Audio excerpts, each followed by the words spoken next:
Estamos no ano 5.785 desde a criação do homem no jardim do Gan-Éden, no jardim do Éden, onde Ada e Rava foram criados. Nós temos aqui no nosso canal estudos semanais, leituras diárias das porções de Torá feitas exclusivamente para você, com muito carinho, muito amor. Nós temos aprendido e edificado a nossa vida espiritual com essas delícias que é a palavra do Eterno. Nós temos nos alimentado e eu aqui tenho deixado aqui com vocês, né? Não tenho lido só para mim, mas eu tenho compartilhado com vocês essas leituras para que você também, assim como eu, seja abençoado pelo Eterno, né? Porque nós nos alimentamos do quê? Da palavra que vem da boca dele, né? O que ele fez, o seu propósito, ali a gente vai aprendendo muitas lições lindas e maravilhosas, tanto de erros quanto também de acertos, pois você sabe que nós também aprendemos lições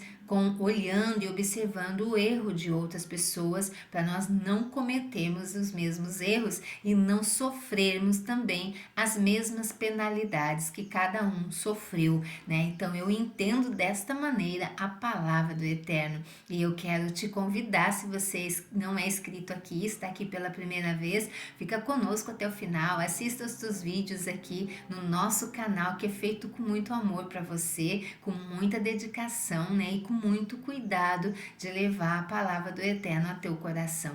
Se você já é inscrito, meu muito obrigada. Esteja você onde estiver, receba aí o meu carinho, meu amor, né? E continue aqui conosco, compartilha, comenta, curta, né? Faça aquilo que está no teu coração. E eu, então, vamos de leitura de Torá, eu, Nara Chaves, no Torá e Prosa. Hoje nós vamos na quarta porção dessa leitura. Hoje nós vamos dar mais uma lida mais aprofundada, né, sobre quando Yaakov reúne os seus filhos, né, para abençoá-los, e para cada um deles teve uma bênção especial, né? Então vamos prestar bem atenção nessa leitura, porque ela é muito edificante para a nossa vida. Nós estamos na 12ª Parashá, Vayehi e viveu, né? Então nós estamos caminhando, né, no nosso ano aí, que o Eterno fez para nós, um ano recheado de bênçãos, de vitórias e de muito aprendizado. Então vamos de leitura, né, que hoje a bênção, ela é grande, porque são para os 12 filhos, né?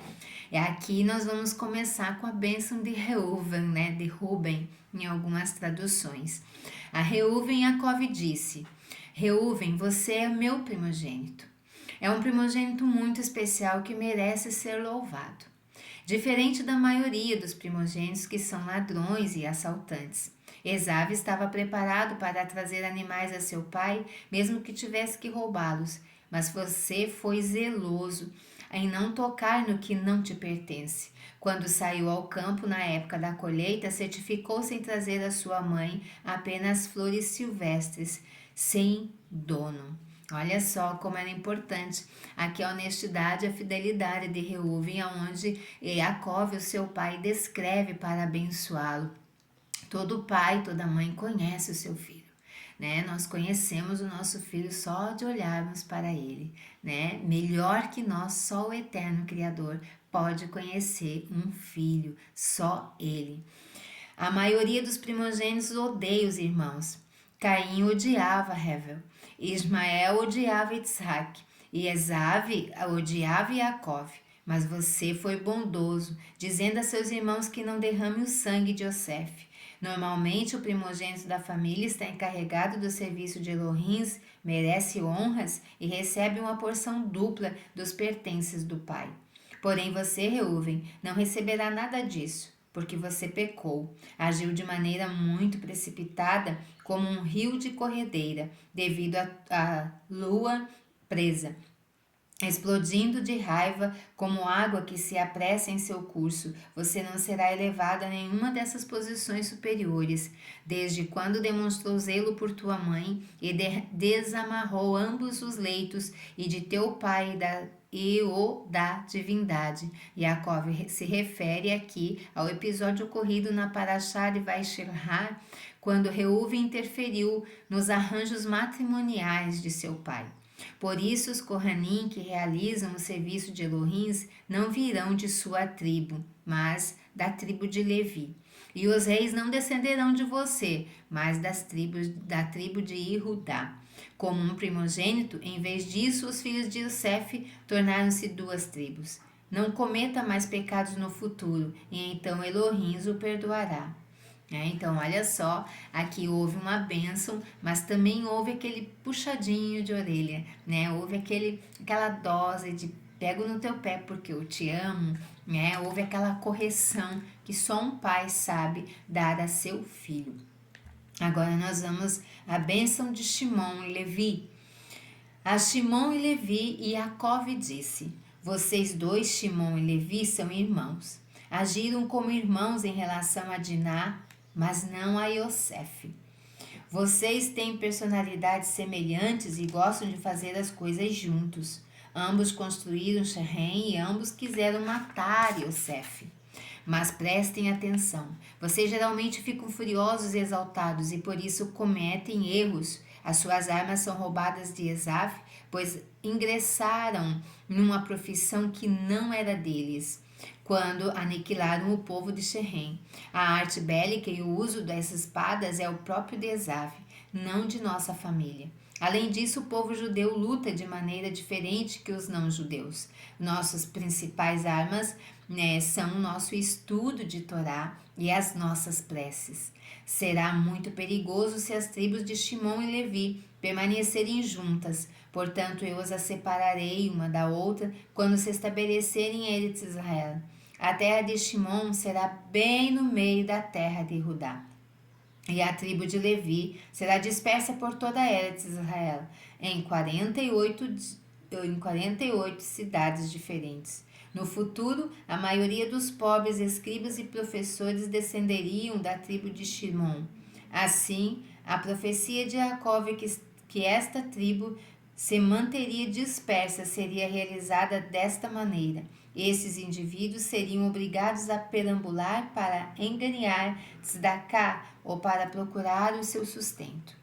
Também, a tribo de Levi estará dispersa em consequência de terem que viajar para coletar seus proventos de outros. Mas pelo menos para a tribo de Levi, esta dispersão se concretizou de maneira mais honrosa.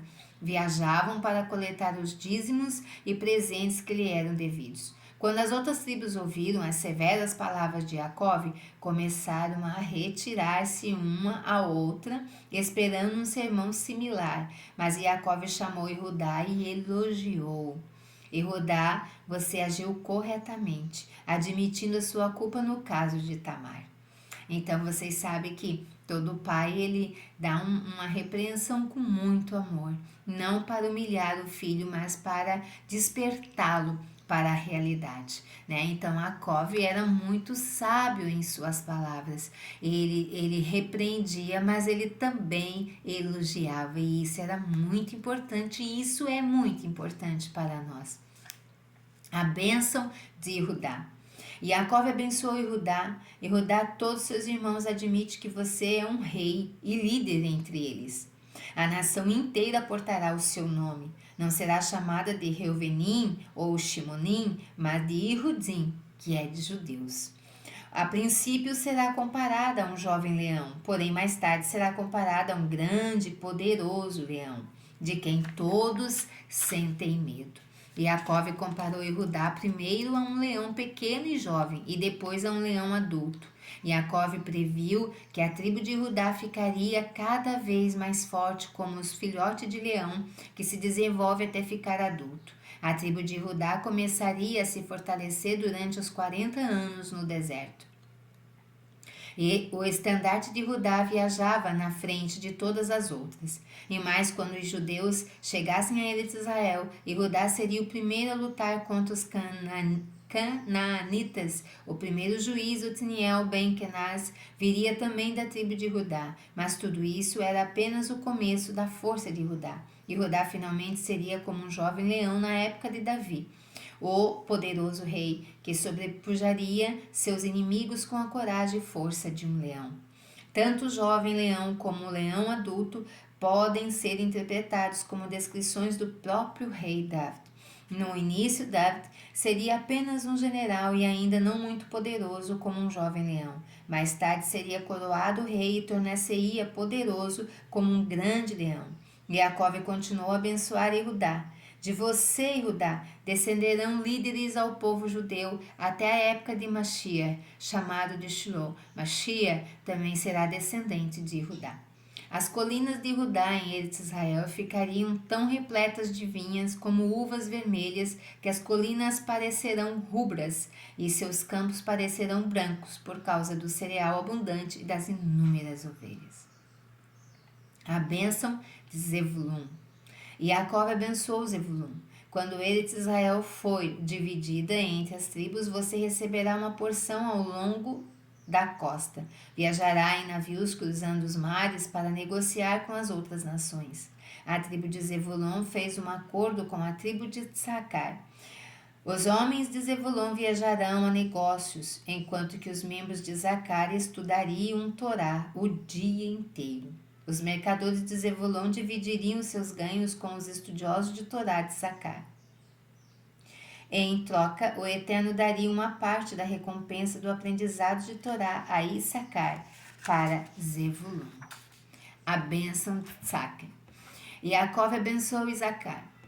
Issacar é comparado a um jumento ossudo que carrega o fardo colocado às suas costas pelo amo. Assim também os membros de Issacar aceitam as provações e fardos para estudarem diligentemente a Torá.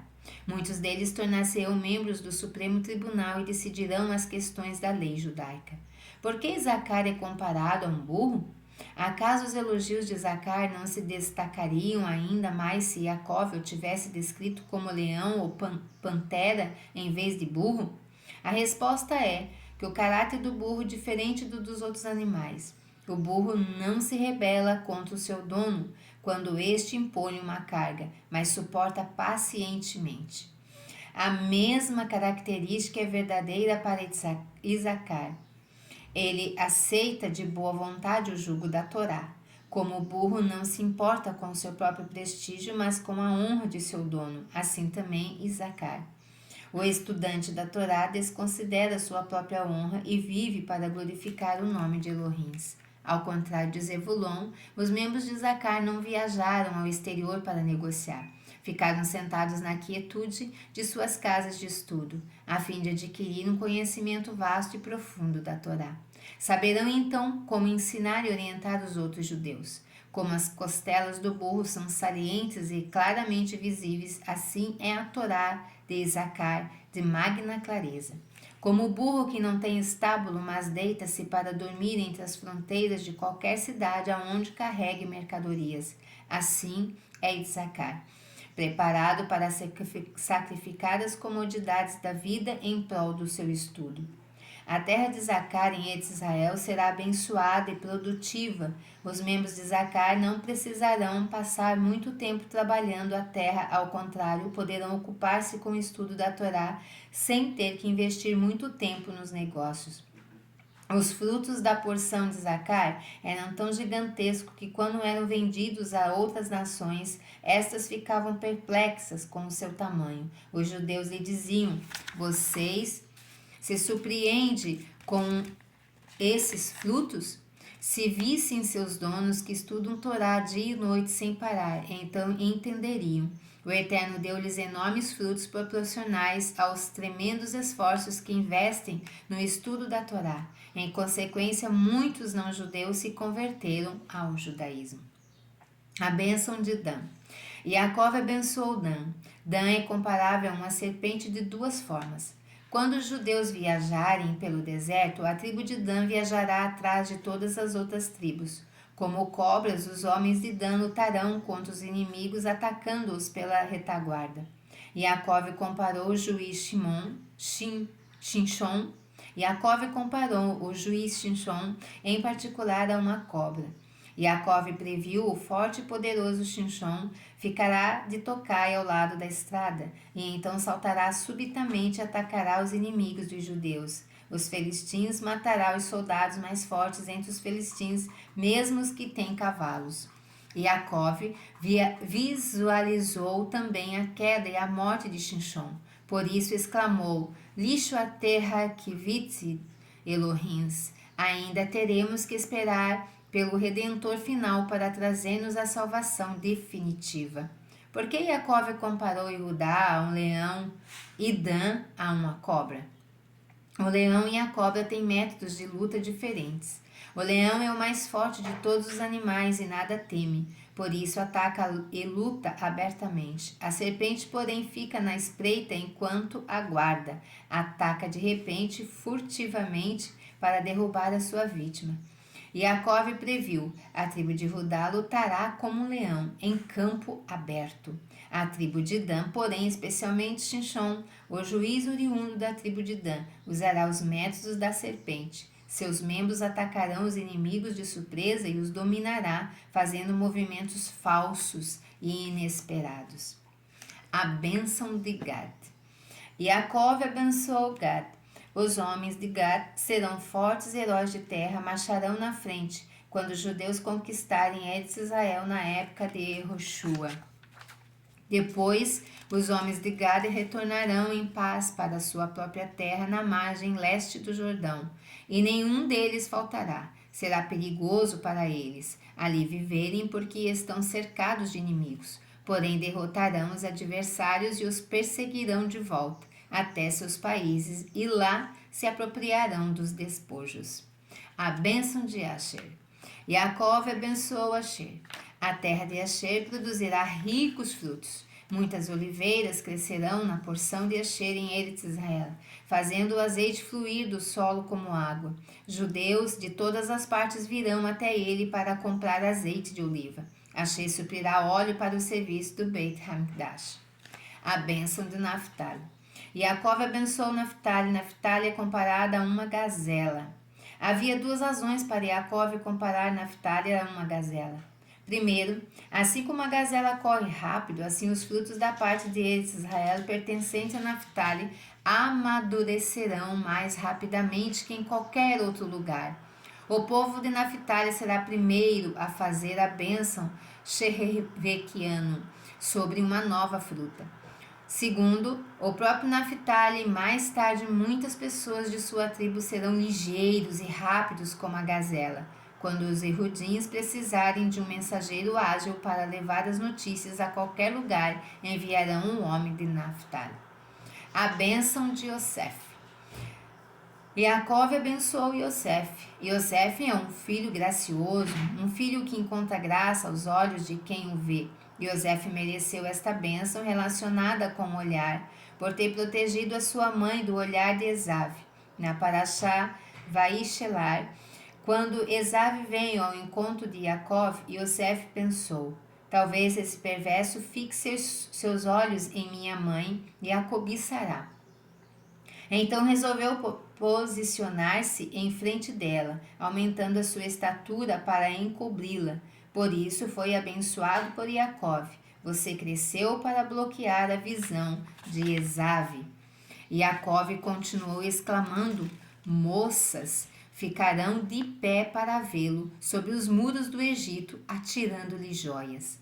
As palavras de Jacov referem-se ao episódio ocorrido quando Yosef tornou-se vice-rei.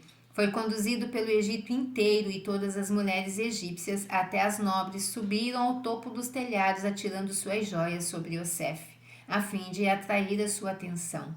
Contudo, ele não deu sequer uma olhada. Yosef foi amargurado, odiado, mas permaneceu firme, resistindo à esposa de Potifar. Controlou-se e não pecou, portanto mereceu ornamentos de ouro em seus braços, dados por Faraó.